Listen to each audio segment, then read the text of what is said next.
Ladies and gentlemen, it is the month of horror. It's October, so any reviews I'm getting out this month, horror or otherwise, going to be repping all of my fancy dancy horror movie t-shirts, and there's an abnormally large amount. Here we go! Venom, Let There Be Carnage.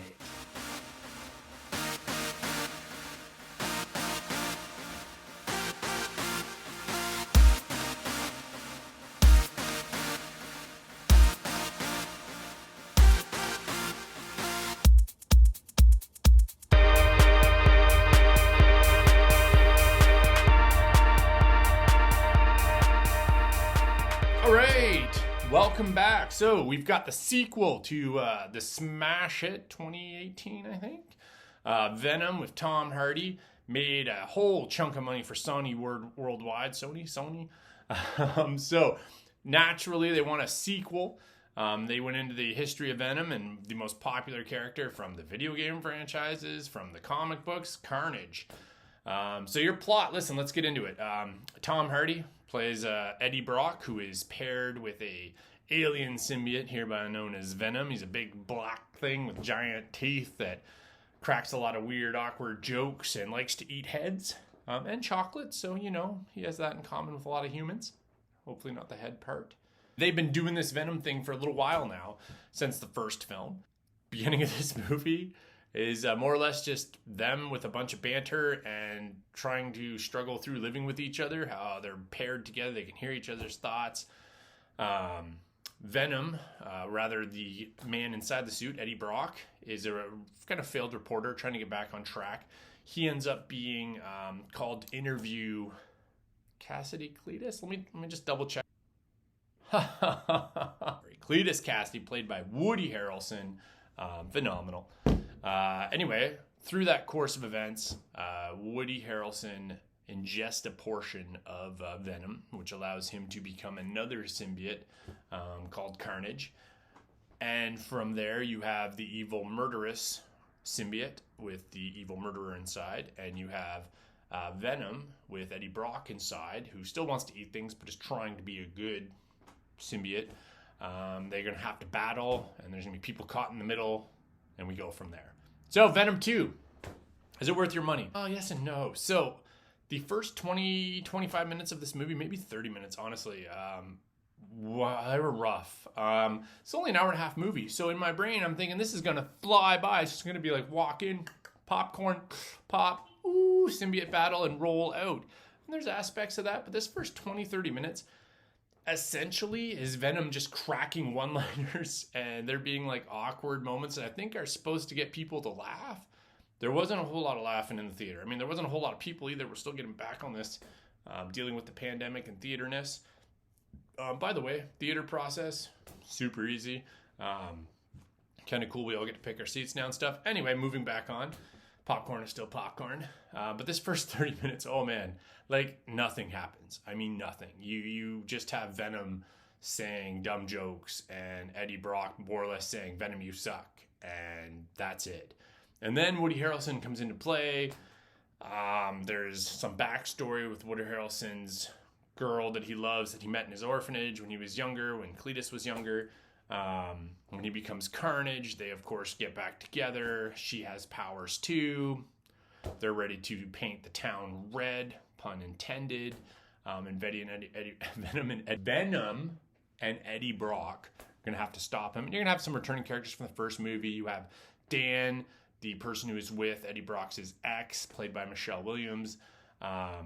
They're both good, but everybody else in this movie is a throwaway character. And once Carnage is in this film and gets going, the movie's a lot better because it doesn't just focus on Venom and Eddie Brock. I think they thought that everybody wanted like Deadpool from Venom and Eddie Brock, and I get that, but no, that doesn't work. Two reasons. One, this movie was supposed to be R-rated. And you can tell that they cut tons of stuff out in this movie. I don't know if you remember the first Venom movie. There's a scene where the symbiote attacks a bunny rabbit, and it cuts to this bunny on a computer screen where it's just like a cartoon image, and you can see the trauma points on the bunny. If there's ever been evidence of cutting a movie to PG-13, that stuck in my head a lot. More than like all the cutaways from heads being eaten and stuff in the first one. That one scene, I'm like, oh, they cut a lot out of this movie.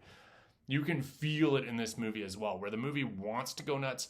It wants to be more violent. It wants to be more crazy, but they have to cut away. They have to leave a joke hang without a punchline. They can't drop an F-bomb in it.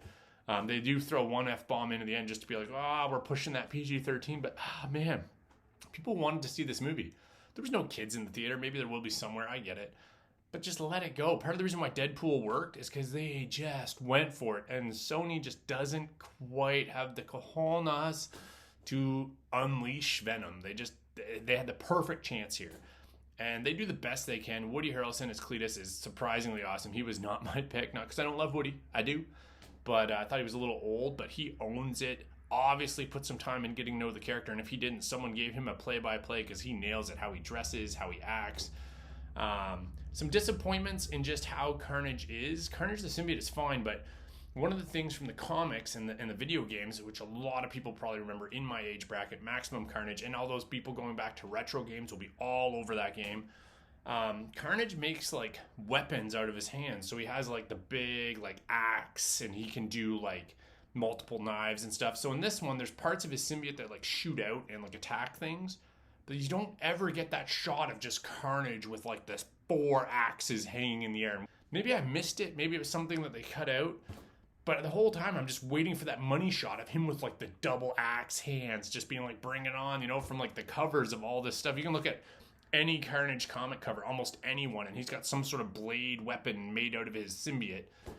Not here. The final symbiote fight is really good. Thought there was some good back and forth. And they managed to keep most of it clean. It's not like the first Transformers film where they run into each other and it's like a ball of metal. You can pretty much follow what's happening with most of the symbiotes, so that's a big accomplishment. But again, they stop so much to have jokes and to make one-liners and... Look, bottom line, if you love the first Venom, you're probably going to enjoy this film. If you were hoping for like Maximum Carnage, it's not here. It's a good film. It's not a bad movie. But it's nothing great, and they essentially just threw Carnage in this movie. I think they could have filled something in between, especially there's kind of a tease at the end of this movie where this might be going. And if it does go that way, things get interesting for this franchise. A lot of you probably know, if you don't know, Venom is part of the Marvel Comics universe. And there's been little teases that they might, stuff online that they might, but if they do pull Venom into some of that extended universe, it would be awesome because some of the things missing from Venom are his connections to that universe. Like, he's just this isolated thing. Whereas before, he was actually coming in the comics and in the video game, if you want to go that way. He was actually connected to Spider-Man and then became connected to Eddie Brock through that connection to Spider-Man. See Spider-Man 3, although, I'm not saying that's a movie you should watch a lot. And then Carnage comes out of that, and you have the pre-established connection between Venom and Spider-Man having to work together against Carnage. That would have made this film... You could have filled so much of this movie up with that rather than just the opening. It's rough. It feels like literally like by the numbers writing for most of this movie. But it's an hour and a half. So it's not going to waste a lot of your life. You're probably going to walk away from it and go, and never need to watch it again. That's where I am, unless the 4Ks are rated and has an extra 35 minutes, in which case I will definitely invest the time in this again. I'm not going to be too kind to this film. I think, honestly, on a movie scale, it's a 5. I think I don't think it deserves higher. Comic book scale, a comic book movie, I'll give it a 6. Comic book movies have different expectations, and as a comic nerd, I was like, hey, there's some really cool stuff to be had here for an hour and 30 minutes. It doesn't overstay its welcome. Maybe at the beginning, it just overstayed its welcome. I don't know how that works, but once you get past that opening 30 minutes, a lot of fun to be had, briefly-ish, maybe 17 minutes. Hopefully, with what's coming, with what they tease in here, man, it would be awesome if they pull in some other characters. You could actually really flush out a Venom story and not have to rely so much on the banter and the bickering. Like, I guarantee there was like somebody in there was like, oh, it's gonna be really funny. It's like this sitcom vibe for Venom. Just no. Hopefully I'll get another 1 or 2 of these up this month. As October's my movie month. I'm in deep in all of them. Been getting out of the theater again. It feels good. Popcorn's still overpriced, and the dill pickle sprinkle stuff sticks strangely to your fingers that make you wonder really what it is. But yeah, It's good.